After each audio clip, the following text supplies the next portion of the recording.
बिहार की 40 लोकसभा सीट पर 7वां चरण यानी आखिरी चरण आज समापन हो गया है। मैं आपको बता दूं कि आखिरी चरण में कुल 8 सीटों पर मतदान संपन्न होने के बाद कौन आगे है, कौन पीछे है, कौन जीत रहा है, कौन हार रहा है, इन तमाम मुद्दों को हम बारी बारी से आपको रूबरू कराएंगे और मैं आपको एग्जिट पोल भी दिखाएंगे। लेकिन ये ओपिनियन पोल है 8 सीटों का, जिसमें सबसे पहला सीट है पटना साहिब। पटना साहिब में रविशंकर प्रसाद जो बिहार के कद्दावर नेता माने जाते हैं, और सबसे बड़ी बात यह है कि रविशंकर प्रसाद के खिलाफ एंटी इनकम्बेंसी का मामला तेजी से उभर रहा था। लेकिन कांग्रेस के उम्मीदवार अंशुल अभिजीत जिस तरह से उन्हें प्रचार प्रसार करनी चाहिए थी, जिस तरह से लोगों के बीच रूबरू होना चाहिए था, उस तरह से उन्होंने नहीं कर पाए, जिसका फलस्वरूप पटना साहिब के जनता ने एंटी इनकम्बेंसी रहते हुए चढ़ बढ़कर उनको वोट किया और कुल मिलाकर रविशंकर प्रसाद पटना साहिब से जीतते नजर आ रहे हैं। अब आपको ले चलते हैं पाटलिपुत्रा लोकसभा सीट।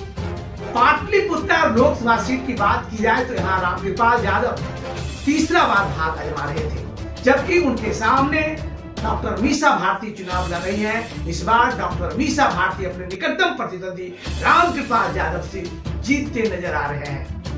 मैं आपको बता दूं, पिछली बार लगातार 14 और 19 में रामकृपाल यादव जीते थे, बहुत कम वोटों के अंतर से जीते थे, लेकिन इस बार तमाम शक्तियां डॉक्टर मीसा भारती के साथ था और इसलिए वो जीतते नजर आ रहे हैं। अब आपको ले चलेंगे नालंदा, बिहार का होस्ट सीट है। बिहार के मुख्यमंत्री नीतीश कुमार का गृह क्षेत्र है। यहाँ से कौशलेंद्र कुमार और सीपीएम यानी जो लेफ्ट से है संदीप सौरभ। जी हाँ, संदीप सौरभ बिल्कुल कड़े कमान से लड़े, कौशलेंद्र जी का पसीना छुड़ा दिया, लेकिन नीतीश कुमार के प्रतिष्ठा का सवाल था। बिहार के तमाम मंत्री, तमाम सांसद वहां कौशलेंद्र कुमार के प्रचार प्रसार में लगे रहे और स्थिति ये है कि यहाँ सीपीएम लूज खाएगा और यहाँ से एक बार फिर से कौशलेंद्र कुमार अपना सीट बचाने में सक्षम हो पाएंगे।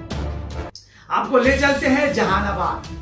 जहानाबाद लोकसभा सीट में आरजेडी सुरेंद्र यादव को और जेडीयू चंदेश्वर चंद्रवंशी को टिकट दिया है, लेकिन चंदेश्वर चंद्रवंशी को जिस तरह से लोगों का वोट मिलना चाहिए, एनडीए का वोट मिलना चाहिए, वोटों में बंटवारा हुआ है। और सबसे बड़ा बात है कि बीएसपी से यहाँ अरुण कुमार सिंह खड़े हो गए थे और आशुतोष सिंह खड़े हो गए थे, जिसके कारण भूमियार ब्राह्मण बाहुल होने के कारण तमाम संवर्ग का वोट बढ़ गया और यहाँ चंदेश्वर चंद्रवंशी यहाँ हार जाएंगे और आरजेडी के सुरेंद्र यादव जीतते नजर आ रहे हैं। अब आपको हम ले चलते हैं बक्सर सीट। बक्सर में यहाँ मिथिलेश तिवारी को टिकट दिया गया, जबकि पिछले बार अश्विनी चौबे यहाँ के सांसद थे, वहां के टिकट हुए और यहाँ मिथिलेश तिवारी बीजेपी से चुनाव लड़ रहे हैं।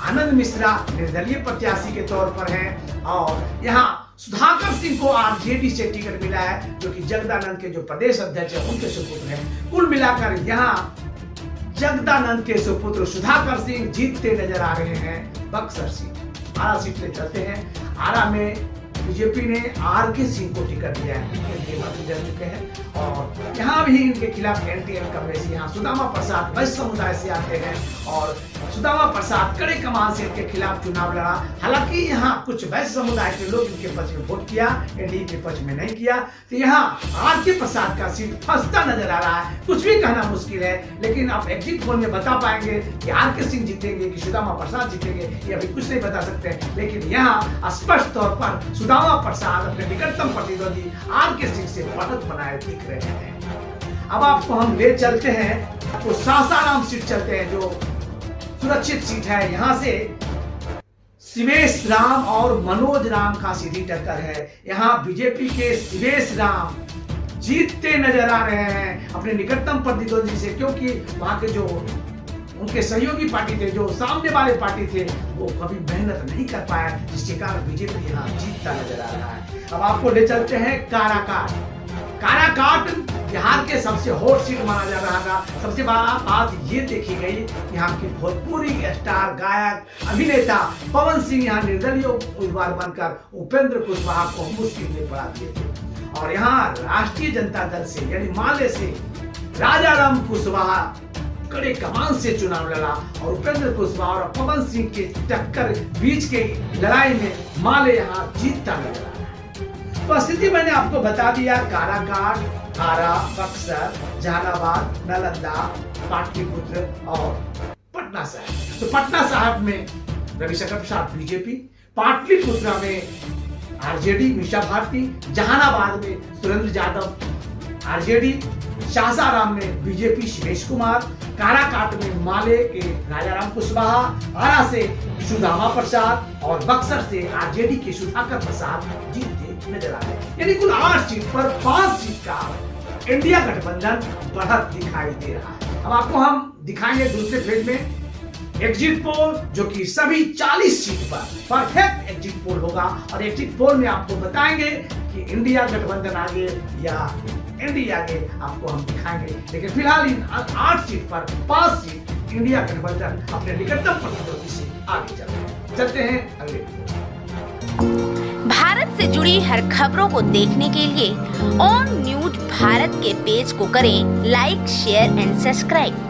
onNewsBharat.com